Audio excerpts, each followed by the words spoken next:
Hello and welcome to a quick sharp review of Clockwork Apple by Osamu Tezuka. I'm going to be talking about the structure of the book, my thoughts around the book, and then just some music that I liked listening to while I was reading it.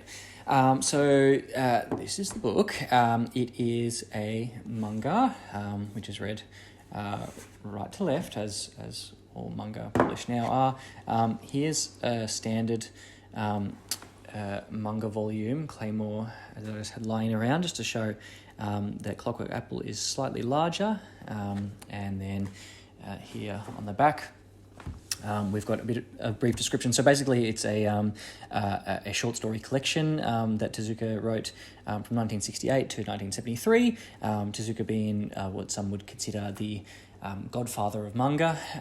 This is the first thing I've read of his so far. I'm hoping to read a little bit more. It was my first time reading some of his stuff. So there's 8 short stories here. The paper, it's just sort of basic manga paper, and there's the join there. Not a bad spine. I like this little Clockwork Apple thing up here. So Clockwork Apple it's a collection of short stories that are speculative fiction. So some of them might be like sci-fi related or horror related, and they vary in quality, like most short story collections do, in my opinion. There's one great story in this collection, which is around in the middle or so. There's a few good stories, and then there's a couple that are just they just go nowhere.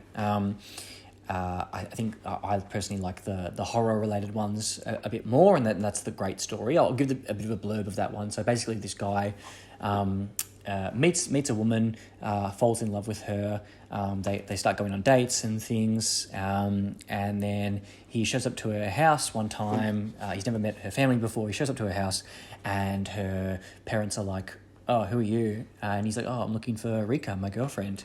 And they're like, "Well, we don't have anyone named Rika here. We've got a daughter, Mari." And Mari comes out and is like the same person, but she's like, "Oh, hi, who are you?" And he's like, "Hey, you're my girlfriend, Rika. What's going on?"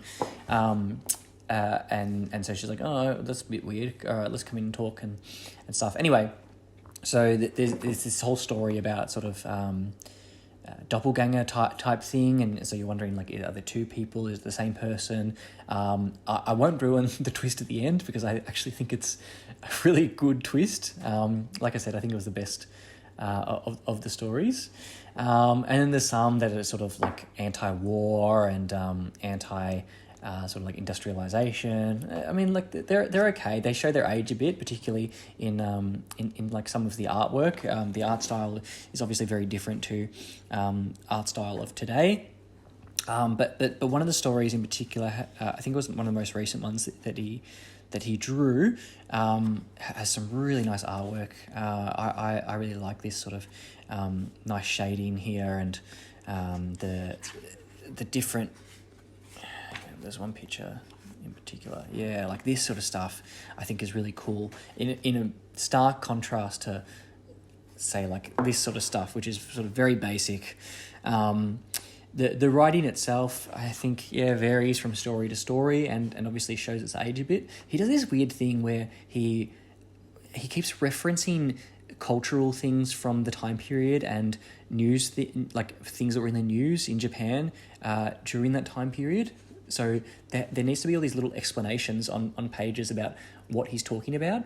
And I don't know, to me, it just feels like he's sort of showing, oh, look how much stuff I know, but I haven't read much of his stuff. I don't know if that's sort of a common thing that he does, or if he's just trying to represent the characters are like that. I'm not sure. Oh, Sack, this is the story I was talking about before. Would highly recommend reading this story, even if you don't read the whole collection. Interestingly, the title Clockwork Apple obviously shares a similarity with Clockwork Orange, the famous novel, and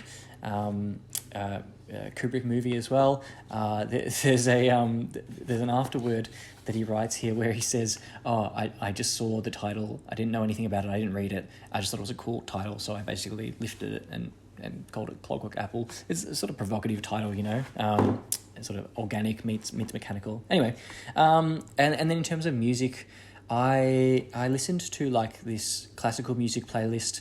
It was sort of called like epic intense classical music or something. I don't know. I think it works well in this sort of speculative fiction type thing. And non intentionally, there's sort of parallels with some of like Kubrick's work. So it made me think of Clockwork Orange, made me think of like 2001: A Space Odyssey, and I like sort of the orchestral and classical music that Kubrick uses in his movies. So anyway, I listened to that and I thought it worked fairly well with these short stories. Will you read this? Will you give it a go? Let me know. I haven't seen this book much in many places. I bought it when I was traveling to Sydney and went to Kinokuniya, and I just wanted a souvenir. I saw this, just a single volume. Like having single volumes because you can just pick it up and read it. Don't need to go through the whole thing. Anyway, let me know what you think, and I'll catch you next time. Thanks, bye.